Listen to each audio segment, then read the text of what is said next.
só deixando os recadinhos aqui paroquiais para se inscrever no canal do YouTube para você receber as atualizações, né, as notificações quando tiver vídeo novo. Ativa o sininho então para receber as notificações. Se você está gostando do conteúdo do que eu produzo, por favor, curta, compartilhe, me ajude nesse engajamento e principalmente... Olá pessoal, tudo bem com vocês? Espero que sim. Estamos aqui para mais um Clube do Livro NT, num cenário um pouco diferente, porque estamos em períodos de férias, então vocês vão ver uns ambientes meio diferentes aqui, dependendo do lugar de onde eu estou gravando os vídeos, mas estou aqui para cumprir o meu compromisso com vocês. Espero que tenham passado boas festas, estejam tudo bem, e estamos aqui para falar sobre o nosso Confúcio e os Analectos. Gostaram do vídeo 1? Já fizeram reflexões? Como é que estamos aí? Muito bem. Coloquei essa imagem aqui, aqui, porque nós temos uma estátua do Confúcio em Curitiba, que foi instalada não faz muito tempo. Então, para quem é de Curitiba, dá uma conferida lá que tem uma estátua do senhor Confúcio na cidade, muito bonita, por sinal, não é mesmo? Então, lembrando que o nosso objetivo, o objetivo do Clube do Livro, é fazer uma leitura crítica e que por isso nós nem sempre vamos concordar sempre com o senhor Confúcio, mas está tudo certo. Eu acho que o objetivo é a gente pegar os conteúdos, as coisas que agregam, que façam sentido para a nossa vida e implementá-las, né? Muito bem? Lembrando que no vídeo anterior nós falamos sobre quem é o Confúcio e sobre o confucionismo. E nós vimos que o confucionismo é uma filosofia que tem em sua essência o entendimento das condutas morais e da ordem social, né? Então, o senhor Confúcio aqui, ele pregava uma filosofia moral que tinha o homem como peça central. Então, o objetivo dessa filosofia, ela até entrou como uma substituição de um sistema aristocrático que era baseado na hereditariedade, né? De um clã, de uma família, e é um sistema que ele passou a ser pautado, que o Confúcio defendia, era um sistema pautado pela superioridade moral, onde nós discutimos muito sobre isso, né? Então, seria como a natureza do homem buscando a moralidade. E se vocês estão lembrados, uma coisa que não era para entrar ainda. Se vocês estão lembrados, a gente falou muito sobre o homem Ju, né? Que seria o homem ideal, o homem que nós devemos estar buscando, né? O cavaleiro, aonde nós temos que ter em nós, né? O que compõe um cavaleiro, um homem Ju: a benevolência, a sabedoria, a inteligência, a coragem, ser sim, né? Ter palavra, reverência e o né? Então, só fazendo aqui um lembrete do que nós falamos, né? Porque o Confúcio ele falou de alguns caráteres, né? Não apenas do homem Ju, do cavaleiro. Nós falamos sobre o sábio, nós falamos sobre o homem bom e especificamente do homem Ju, que é quem nós podemos alcançar, né? Então, o homem Ju ele não era um aristocrata, mas alguém que podia, pela educação e pela prática da virtude, alcançar a nobreza de caráter. Eu acho que esse é um ponto-chave que nós temos que ter em mente da filosofia do confucionismo, certo? Então, continuando aqui nos nossos estudos sobre confucionismo, nós estamos ainda na introdução. Nós vamos falar sobre um conceito que é bem importante para o confucionismo e está aqui, que é o caminho, tal, e virtude, té. Até tem uma frase do Confúcio que eu acho bem legal, que ele fala assim: não viveu em vão aquele que morre no dia em que descobriu o caminho. Então, o que seria esse caminho? Acho importante a gente falar sobre isso, porque nós vamos ver várias referências do Confúcio a esse caminho no livro. Então, para o Confúcio, o caminho nós podemos entender como uma lei universal, uma energia primordial a qual todos os seres, todos nós estamos submetidos e da qual nós fazemos parte, né? E esse caminho ele é um só, essa lei universal, mas a forma como ele se manifesta, que é o té, A forma como esse caminho se manifesta nos mundos, nos universos, depende do lugar que você nasceu, do mundo, do país, da religião, da época. Se você nasceu em 1500, se você agora nós estamos nos anos 2024, né? Já está quase aí. Então, a forma como esse caminho vai se manifestar depende de vários fatores. E é por isso que o Confúcio ele fala tanto sobre ritos, porque os ritos, e eu expliquei tudo isso de caminho de Té para poder chegar nos ritos, que nós vamos falar muito de ritos aqui nesse livro. E o Confúcio ele fala muito sobre rito, porque os ritos são as nossas, seria como se fossem nossas atitudes dentro desse contexto nas quais nós estamos inseridos. E essas atitudes, elas podem nos harmonizar e nos colocar em sintonia com esse caminho, ou as nossas atitudes podem nos afastar do caminho, porque nós nem sempre vamos estar em harmonia interna com o ambiente que nós estamos inseridos, não é mesmo? Então, é preciso caminhar de uma certa forma, ter certos ritos, certos hábitos, certas posturas, certo padrão de caráter, de valores, para poder estar alinhado a essas leis universais, ao caminho. Senão, a nossa vida vai desandar. Vou tentar dar um exemplo prático. Funciona mais ou menos assim. Sabe quando você precisa, você tem a sua rotina, você sabe o que você vai fazer na sua semana está toda planejada na tua cabeça, mas por alguma razão acontece uma situação inesperada e faz tudo ficar caótico e não torna tudo ruim, e aí isso não acaba tornando a tua vida improdutiva? Alguém já passou por essa situação? Eu estou falando uma coisa muito fora de contexto. Então, a mesma coisa funciona com o rito e com a nossa conexão com o caminho.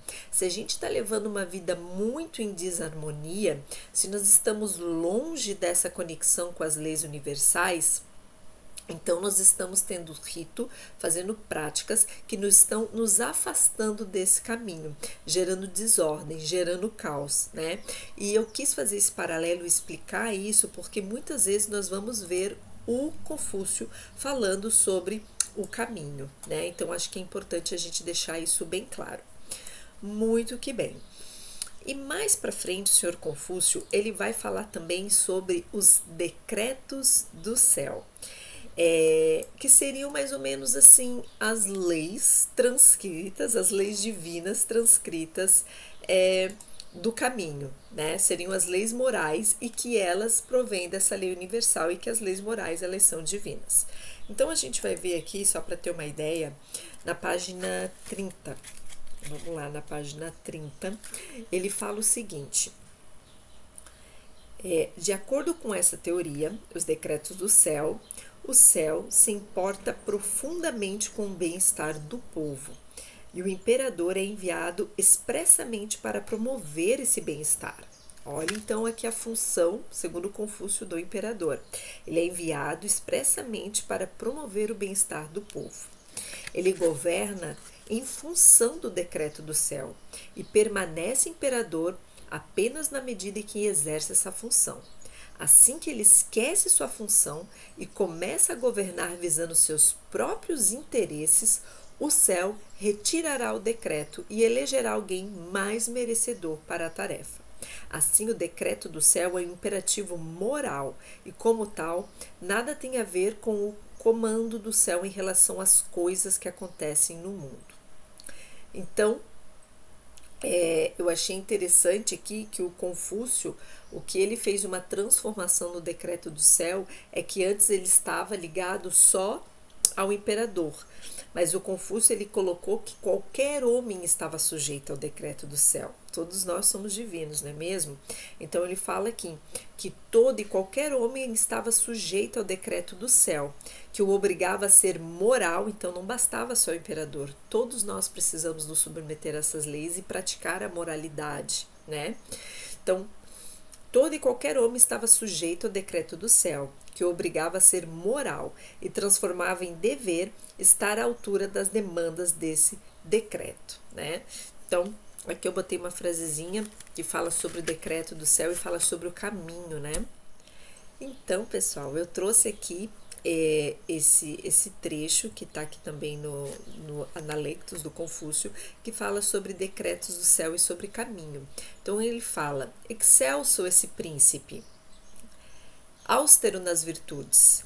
Destarte rege o povo e ministros, do céu lhe vem a bonança, do céu recebeu proteção, providência, o céu concedeu-lhe o mandato, é pois do céu que tudo vem, homens de grande virtude, a vós compete o mandato. Então aqui, né, ficando bem claro que o decreto do céu não se diz, não dá poderes, né? Não é só o imperador que tem que seguir esse decreto, mas que ele está à disposição de todo homem honrado, né? Todo homem que tem virtude, certo? Muito bem. E também mais à frente, na página 34, a gente vai ter também essa questão dos caminhos e dos decretos do céu, aonde o Confúcio vai falar sobre a importância de você a importância de você ter os decretos e o caminho estarem regindo todas as partes da sua vida, inclusive o trabalho, né? Então eu achei interessante, vou trazer essa parte para vocês, porque o Confúcio ele fala o seguinte sobre o trabalho, né? Que é vergonhoso de um homem fazer do salário seu único objetivo, indiferente quanto e se o caminho prevalece no reino ou não. Então ele falou que é vergonhoso um homem estar pelo trabalho apenas pelo dinheiro, se esse trabalho está em desacordo com os decretos do céu e em desacordo com o caminho, né? Então ele fala aqui: a razão disso é que quando o caminho não prevalece em um reino, o homem só pode permanecer no cargo quebrando seus princípios. Ou seja, você só pode continuar ganhando dinheiro naquele trabalho se você quebrar os seus princípios. Se você trabalha em um lugar que está em desacordo com seus princípios, significa que você só consegue continuar lá se você está quebrando os princípios, se você também está em desacordo com o caminho, né? Então ele fala, se um homem não faz isso, ele pode colocar a si mesmo em perigo. Em uma situação como essa, a única escolha de alguém é ficar longe de problemas, devotando a si mesmo à busca do mais elevado padrão moral na sua vida como um cidadão. E isso é meio complexo hoje em dia, porque nós vivemos uma sociedade que nós precisamos ter dinheiro, né? Então, várias questões para discutir também é a forma como nós estamos construindo essa sociedade, onde às vezes as pessoas têm que se submeter a trabalhos ou a questões simplesmente puramente por questões financeiras, porque nós precisamos trabalhar, comer, enfim, precisamos ter dinheiro para viver nessa sociedade. Só que muitas vezes o trabalho ele está muito em desacordo com valores morais, éticos e tudo mais, né? Então fica aqui um parênteses sobre isso, essa questão do caminho e decretos do céu para Confúcio, tá? E uma coisa que eu achei interessante, já que estamos falando sobre estrutura de sociedade, e a filosofia dele é muito pautada nisso, né? É que ele fala sobre obrigação e punições.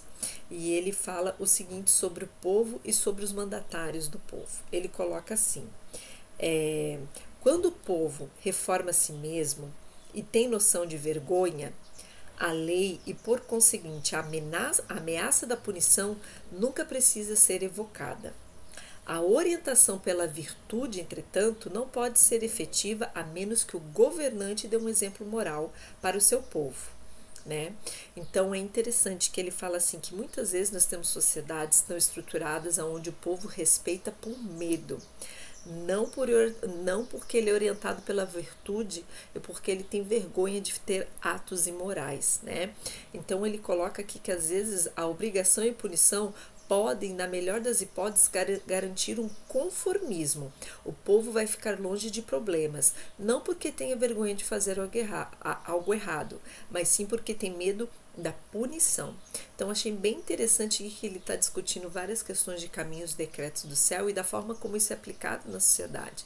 Ele fala que quando a gente não educa o povo, e quando a gente não orienta, e quando a gente não tem a nossa base em valores, virtude, as pessoas elas obedecem por medo de uma punição.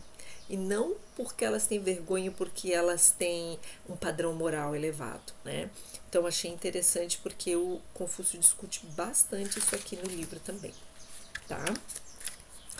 Então, pessoal, hoje nós vimos sobre decretos do céu, vimos sobre o caminho e virtude, e nós vimos também que o Confúcio fala muito sobre que o exemplo teria que teoricamente vir de cima, né? Porque como é que um líder vai exigir moralidade, respeito do povo se ele próprio também não aplica isso, né? Se ele próprio também não responde a isso, né? Ele vai perder credibilidade, vai perder, não vai ter moral, como a gente costuma falar, né? Então, por isso que para fechar eu vou trazer esse trechinho que ele fala sobre isso, né? Ele fala assim: o ponto negativo desse tudo que a gente falou sobre caminho, moralidade, líderes e tudo mais, né? Que as lideranças vêm através não de uma hereditariedade, mas sim de homens que têm um certo padrão moral que vem da estrutura da sociedade. Ele fala que tem 2 pontos, daí isso aqui é o tradutor colocando, a pessoa que está fazendo a introdução aqui, né? Ela coloca o seguinte: o ponto negativo de tudo isso é que se o próprio governante falha em ser correto, mas insiste em punir seus súditos por serem incorretos, ele estará se colocando acima da lei, e o povo terá consciência da injustiça. Porque é meio incoerente, né? Você tem um líder lá que deveria ser um exemplo de tudo que é justo, correto, e se esse líder é incorreto e está punindo seus súditos por terem certos padrões, desvios morais, né? Fica bem incoerente. E ele fala que o ponto positivo é que o povo sempre olha para os seus melhores homens, e se aqueles em posição de autoridade dão um exemplo, isso será imitado, mesmo se o povo não receber ordens para assim fazer, né? Aí a frase dele é o seguinte: o mestre disse: se um homem é correto, então haverá obediência sem que ordens sejam dadas. Mas se ele não é correto, não haverá obediência, mesmo que ordens sejam dadas, né? Então, com isso, deixo aqui essa frase do Confúcio para a gente pensar. Hoje é um vídeo mais curtinho, mas precisava também trazer esses conceitos para a gente poder entrar propriamente dito aqui no livro 1, no livro 2 e nos livros do Confúcio mesmo, dos Analectos. E só no próximo vídeo a gente vai falar um pouquinho sobre a capacidade de aprender, independente da idade, independente do ciclo que nós estamos, que isso sempre foi uma máxima na vida de Confúcio também. Espero que vocês tenham gostado. Vejo vocês na próxima. Até a próxima, então. Tchau!